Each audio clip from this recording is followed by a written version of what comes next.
인과응보, 원인과 결과에는 반드시 그에 합당한 이유가 있다. 오늘의 이야기는 종신형을 받게 된 10대 소년에 관한 이야기입니다. 2021년 11월 3일 셔커토 공원에서 방수포에 쌓여 숨겨져 있는 시신을 발견했습니다. 발견 당시 그녀는 머리에 외상을 입은 채 숨져 있었습니다. 시신은 실종되었던 노헤마 그레이버였습니다. 누가 그녀를 살해한 것일까요?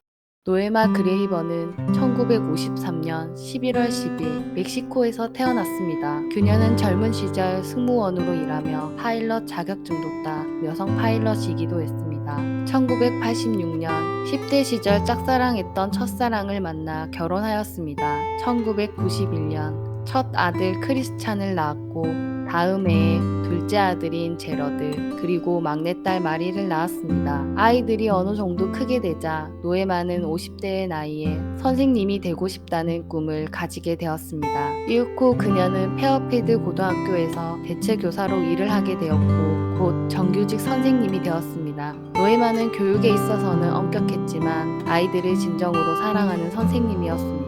2016년 남편 폴과의 사이가 소원해져 이혼을 하게 되었습니다. 하지만 이혼을 하였어도 자주 연락을 하고 아이들과 함께 만나며 친구처럼 지냈습니다.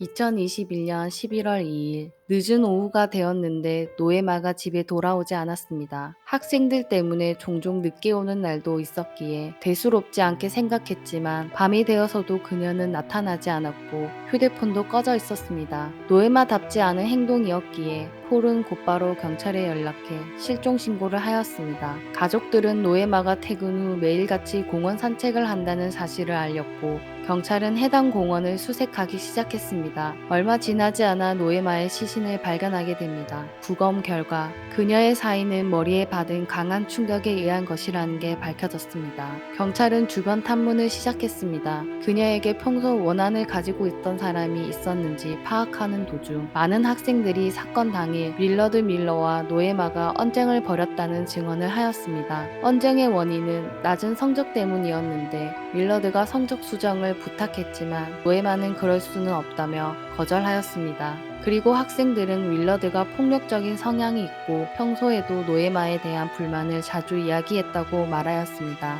여기까지 증언을 들은 경찰은 윌러드를 찾아갔습니다. 윌러드에게 노에마에 대해 묻자 그는 노에마에 대한 이야기를 하기 시작했습니다. 노에마가 일부러 성적을 낮게 주며 자신을 괴롭히던 좋지 않은 선생님이라고 말했습니다. 이에 경찰은 집요하게 캐묻기 시작했고 그가 입을 열기까지는 오래 걸리지 않았습니다. 밀러드는 자신이 살인 현장에 있었지만 마스크를 쓴 몇 명의 학생들이 살인 현장을 지켜보게 만들었으며 그 상황이 무서워 그들이 시키는 대로 노에마의 차를 가져와 시신을 유기했다고 말합니다. 하지만 경찰은 그것이 거짓이라는 것을 알고 있었습니다. 노에마의 차가 없어졌다는 사실은 경찰만이 알고 있는 사실이었고 사건 당일 윌러드가 제레미와 함께 노에마의 차를 타고 가는 것을 본 증인도 있었습니다. 경찰은 이들이 사건과 관련이 있다고 생각했기에 체포했습니다. 윌러드와 제레미의 집을 수색해 증거물을 찾았습니다. 피가 묻은 수건, 야구 방망이,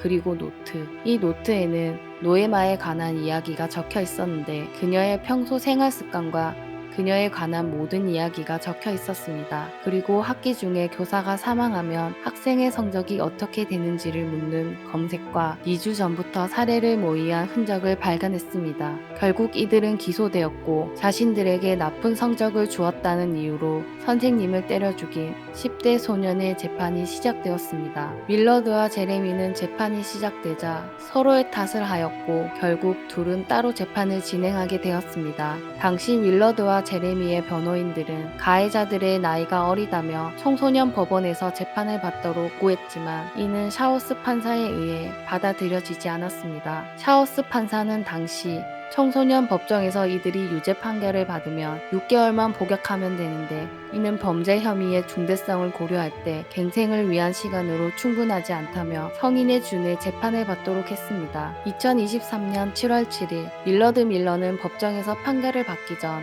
피해자와 유족에게 진심으로 사과드린다고 말했지만 노에마의 가족들은 반성하고 있다는 말을 믿지 않는다 엄벌을 촉구했습니다. 샤오스 판사는 밀러드 밀러에게 1급 살인 혐의로 판사도 35년 이후 가석방이 가능한 종신형을 선고했고 희생자 가족에게 15만 달러의 배상금 지급도 명령했습니다. 또 살인행위의 나이는 고려의 대상이 아니다라며 시신을 유기한 점도 중형의 이유라고 말했습니다. 우리나라에서도 많은 청소년들이 죄를 저지릅니다. 이들 스스로가 촉법 소년이라 형사처벌을 할 수 없다는 점을 악용하여 권리인 양 내세우고 있는 게 현실입니다. 보여줘야죠. 법이라는 게 얼마나 무서운지. 가르쳐야죠. 사람을 해하면 어떤 대가가 따르는지. 지 새끼 아깝다고 부모가 감싸고 논다면 국가가, 법원이 제대로 나서야죠. 여러분의 생각은 어떠신가요? 밀러드 밀러 사건이었습니다. 오늘의 이야기는 여기까지입니다. 시청해 주셔서 감사합니다.